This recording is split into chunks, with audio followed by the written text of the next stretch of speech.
Hello, welcome to this episode of Al's Joint.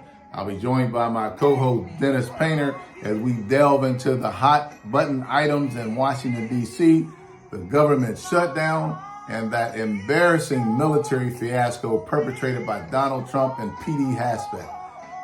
But I want to dedicate this song by Linda Jones, Hypnotized, to all the MAGA far right-wing nuts who follow their leader blindly. So let's take the gloves off and let's get at it. Good morning, brother Painter. Morning, my brother. How you doing? And in this country, only thing we can do is push back and fight. So I would say that I'm a little disheartened, but we have a responsibility to fight back. So there's a lot of stuff happening again in the last week. This circus never ends. Right now, we have the government on shutdown.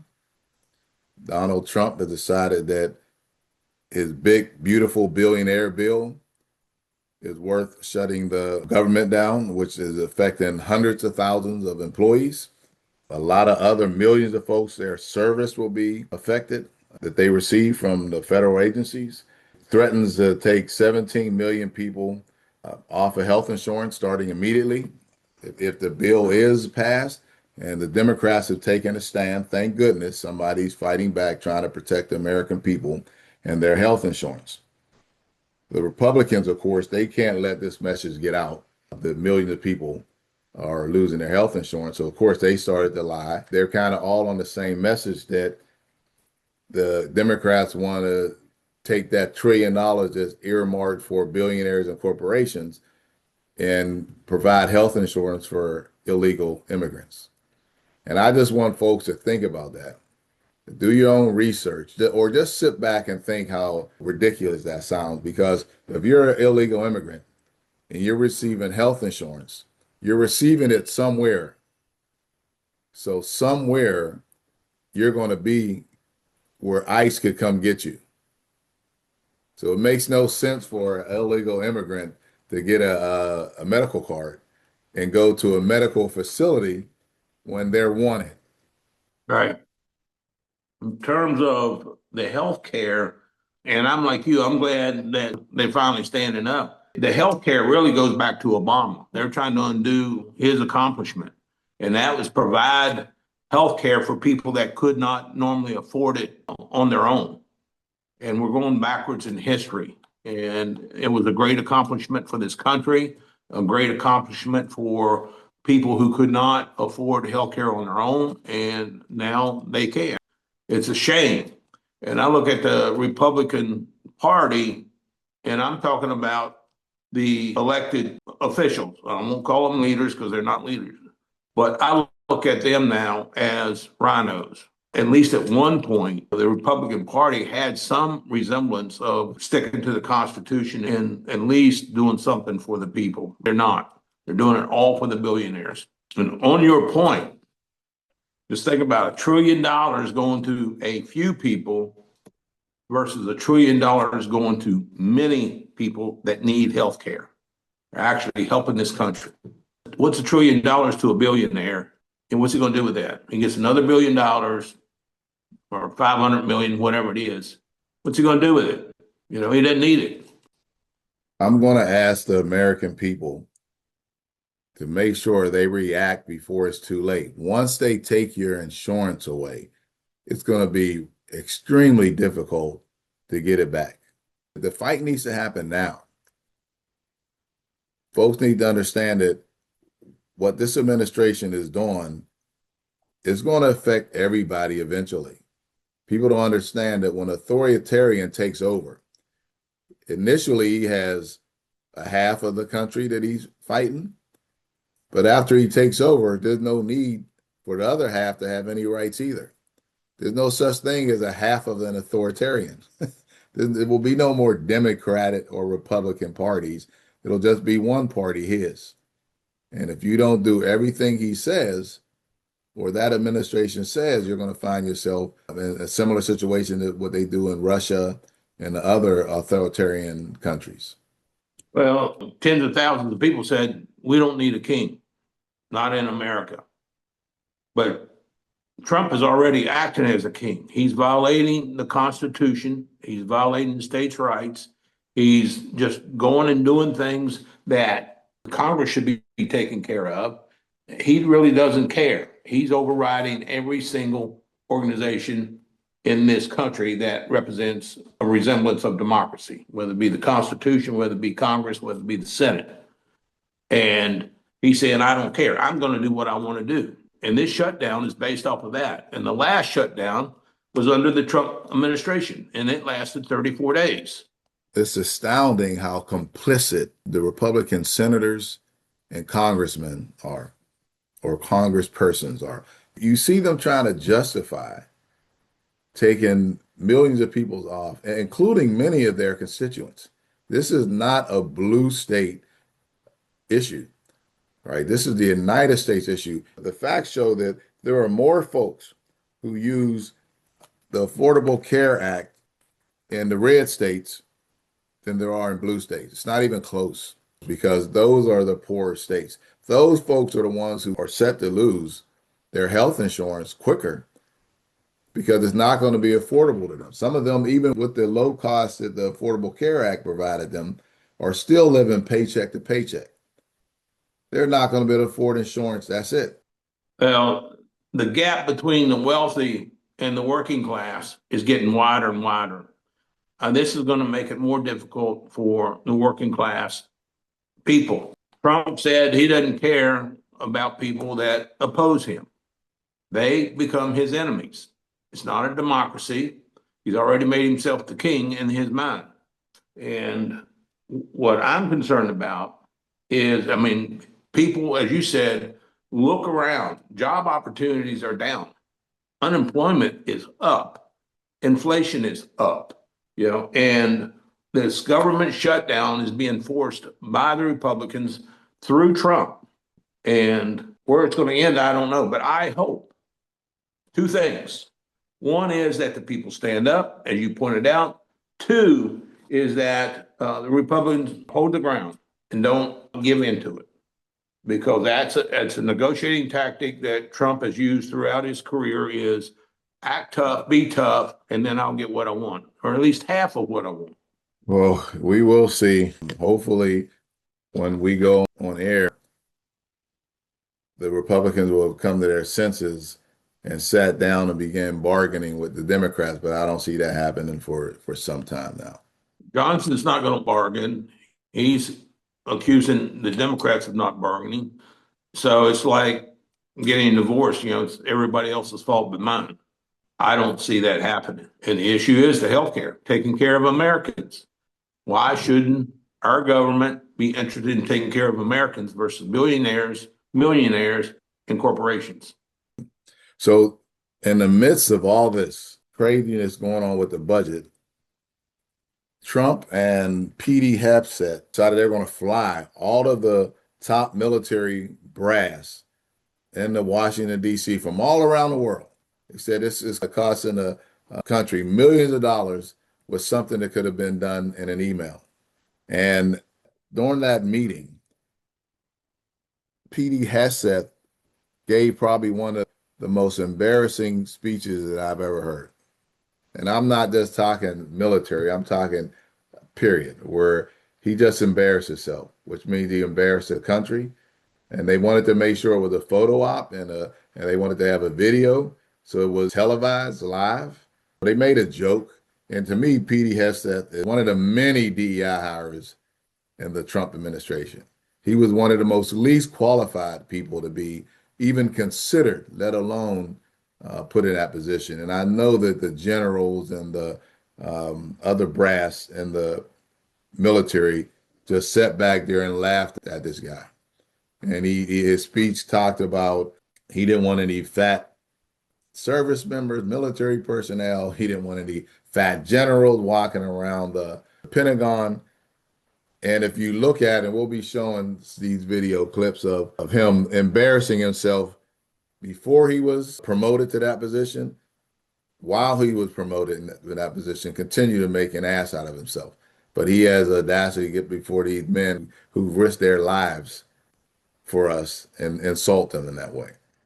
Frankly, It's tiring to look out at combat formations, or really any formation, and see fat troops.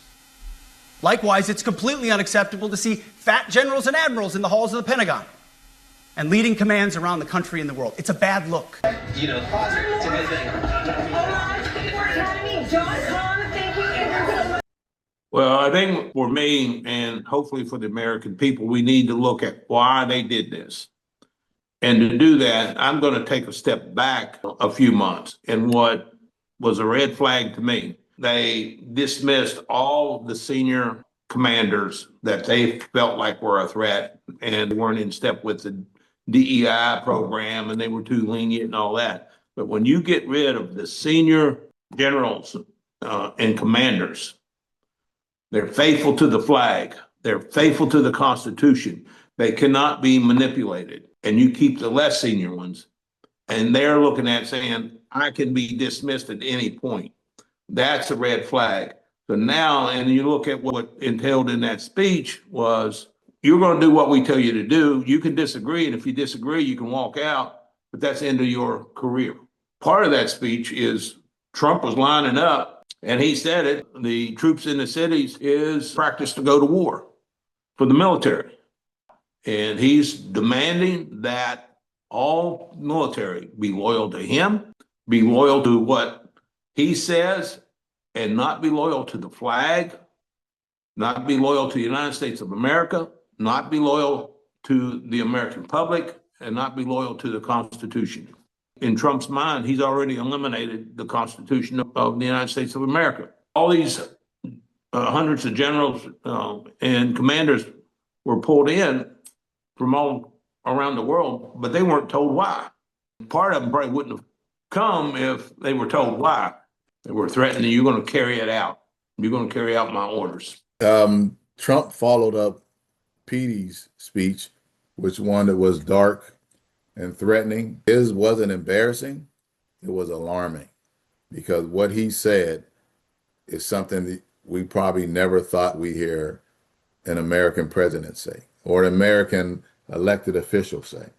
Our military will be using our cities as training missions, and that their target would be fighting crime or waging war against American citizens. But if you hear the response from some of the Republicans, they're saying if the cities weren't that bad, Donald Trump wouldn't be in a situation where he had to make these type of decisions. That's what we have from the right. That particular response to me is even worse than what Trump is saying. One of the things, he's redesigning the military is what he's doing, in my opinion. And he stated, we're going to reawaken the warrior in our military. We used to be the defenders of the American public, defenders of the Constitution, defenders of the flag, and defenders of freedom around the world. He's not talking that. He's talking about we're going to reawaken the warrior. It's interesting, they talk about crime, but they don't talk about all of the crime, and they don't send troops to all other cities. San Francisco, Chicago, New York, Los Angeles, they're very unsafe places, and we're going to straighten them out one by one. And this is going to be a major part for some of the people in this room. That's a war, too. It's a war from within. I told Pete we should use some of these dangerous cities as training grounds for our military. Crime is in every city. You said that before in one of the previous podcasts. People need to pay attention. This is not about crime. This is about Trump being king. This is about the military attacking our people. And in that speech, Trump said he's going to give permission for the military to use violence against demonstrators. He told the generals, you have that permission. And unfortunately, when there's a demonstration, people get loud, people get excited, things are going to happen. And unfortunately, the troops are going to be used to kill Americans. And we're going to be in a civil war. We have Americans killing Americans, where the troops should be used to defend Americans. And when was the last time we saw that? Now, I was alive during that period. It was during the 60s. The troops are used against those fighting for civil rights. Students were killed at Kent State in Ohio. They were killed by the National Guard, defenseless students. That's going to occur again. I'm saying this to the public. It's going to be your children, your grandchildren, and maybe you that's going to die carrying out Trump's orders, or you're going to die defending the flag, defending the Constitution, and fighting for freedom. It's a scary time in America because the average American wants to go to work, raise their family, go on vacation, practice their religion.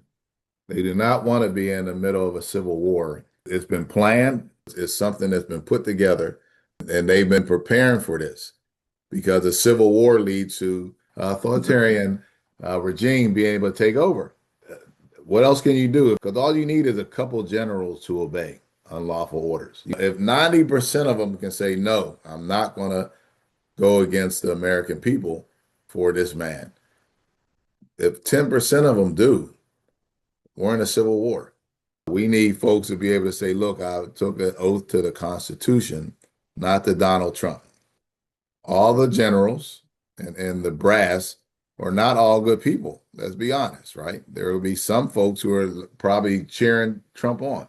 I would hope that the vast majority of them are saying this guy's a crackpot. Not only that, he's suffering from dementia and he's a puppet. He's being used. He's not controlling all this. No. He got folks in his administration that want this, and they're using this to do the whole Project 25, put all that into play. And the only thing that slowed them down, I'll say again, is the Epstein files. Because most of his followers thought that the Democrats were going to be littered all through the Epstein files.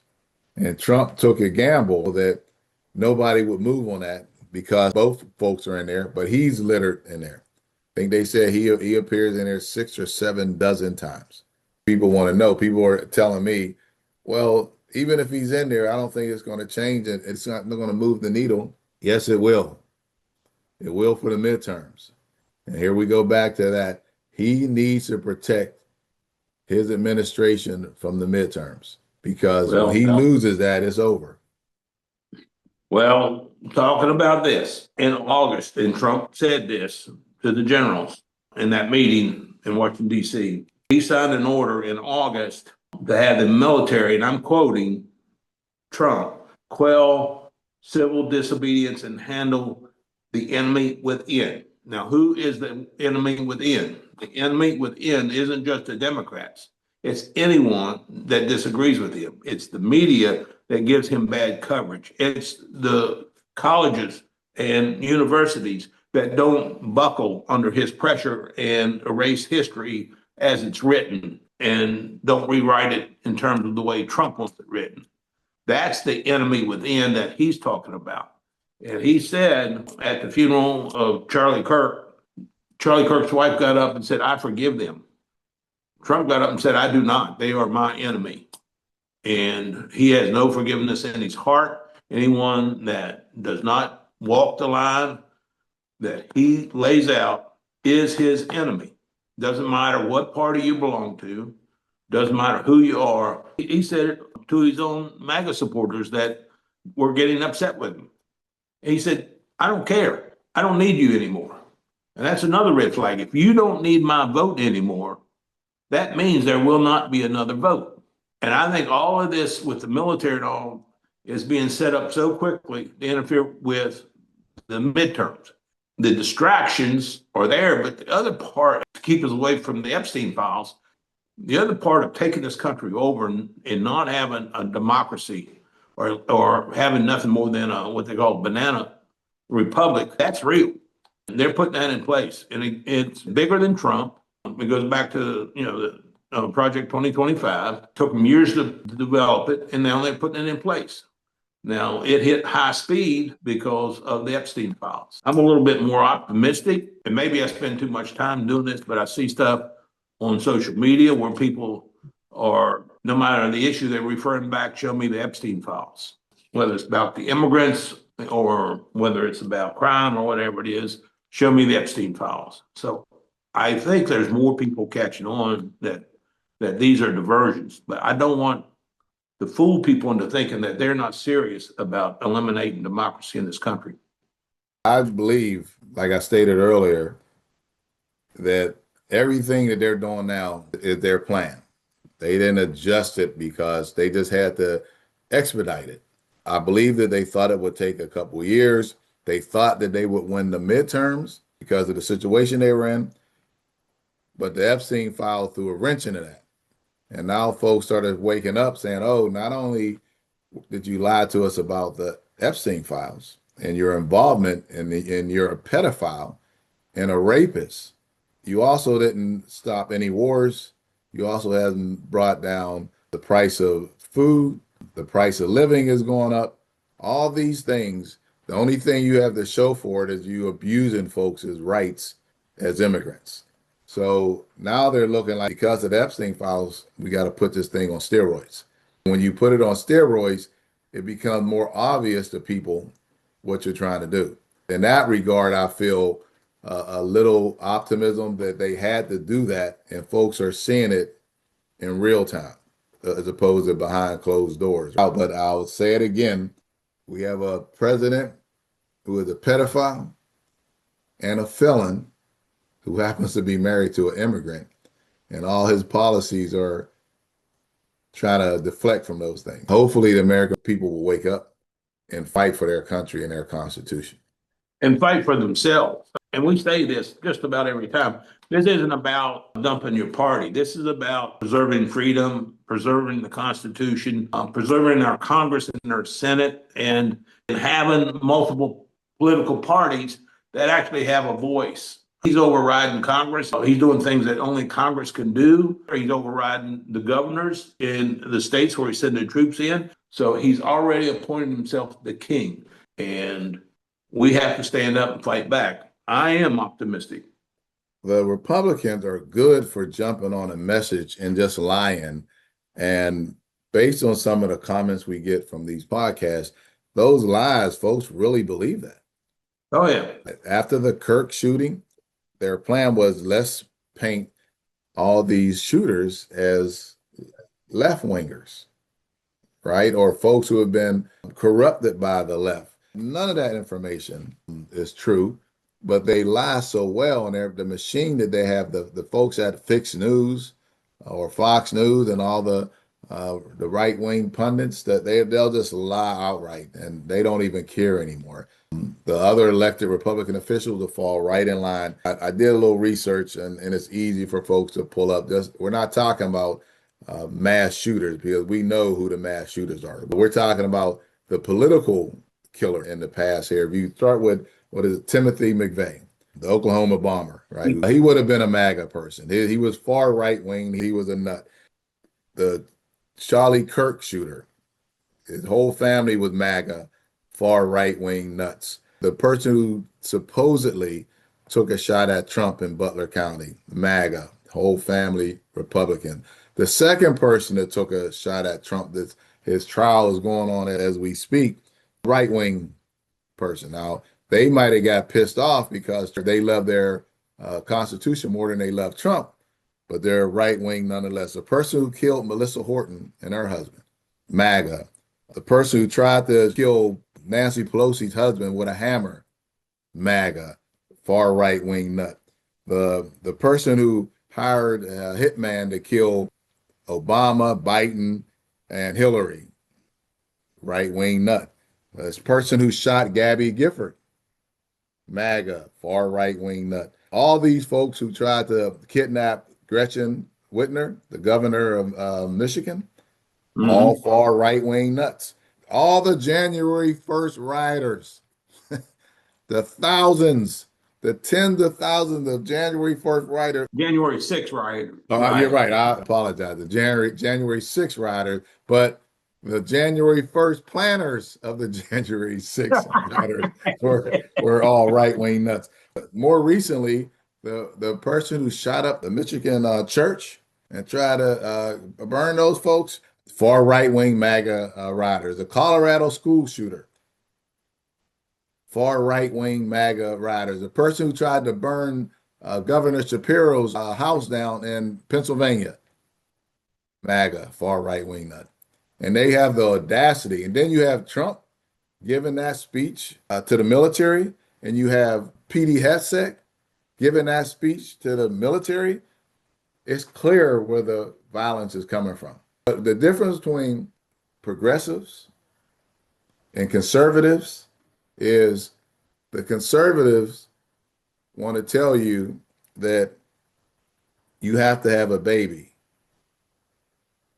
The progressives will tell you when you have the baby, we have to find a way to take care of that child and make sure they're raised properly and give them all the tools to become a healthy adult. That's the difference to me between progressives and the conservative right-wing MAGA nuts. My description is that the left wants to make a better society.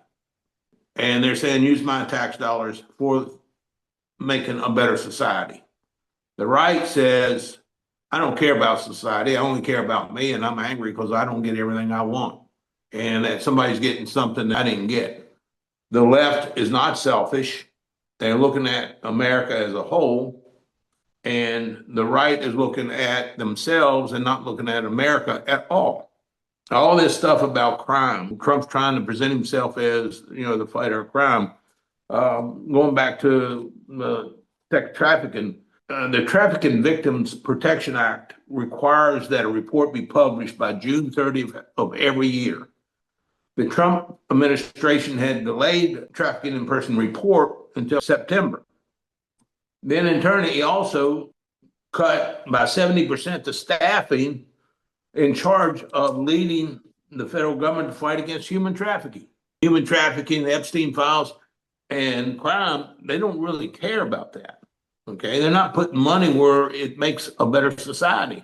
That report was required to be out, and it was delayed. Now, was it altered? I don't know. But there's no reason, if Congress passed a law that says it has to be out by June 30th, it should have been out by June 30th. Trump administration had no authority, no right to have it delayed, and that's what occurred. And the cut of the staffing speaks for itself. 70% of staffing, you're just going to say you're more efficient? I mean, I can't even comprehend someone believing that. Well put, but they do. Unfortunately, we have a lot of folks who are in MAGA who think it's okay to protect pedophiles. If the election was held today and the Epstein files came out yesterday and it proved that Trump was a pedophile, and they had pictures, and he came out and admitted it, he would still get 35% of the vote. I agree. The MAGA base would still vote for him under those circumstances, and he knows it. What he's trying to do is run smoke screens so he can get the folks who are decent to look the other way. He knows his base is going to be there, no matter what he's done or who he's done it to. What he's done is broken the law. I'm hoping that the 65% know that, understand that, will stand up for that, and that we do have the midterm elections and they get out and vote. And they vote for true law and order, not for Trump's law and order, but for true law and order. They vote for the Constitution and the United States of America and to our freedom, not Trump's concept of it. Well put. So that brings us to the end of another episode. I appreciate your input and look forward to talking to you next week. Now, next week, I'll be in Portland, Oregon. I'll be looking at some of the issues that are taking place in Portland. I'll make sure that I give you a fresh update on the ground of what the hell's going on in this country on the West Coast. I appreciate it. Look forward to it. And one last word from me, and it's America, wake up, America, stand up. So, folks, I want to thank you for watching this episode of L's Joint. Don't forget to hit like, share, and subscribe. And also, please leave your comments below. I want to know what you're thinking. Unless you're a far-right, hypnotized MAGA nut, then I don't give a damn what you're thinking. So, join me next Friday where I will be in Portland, Oregon, on the ground, trying to figure out what the hell is going on in our American cities and the president's attempt to militarize them. Until then, peace.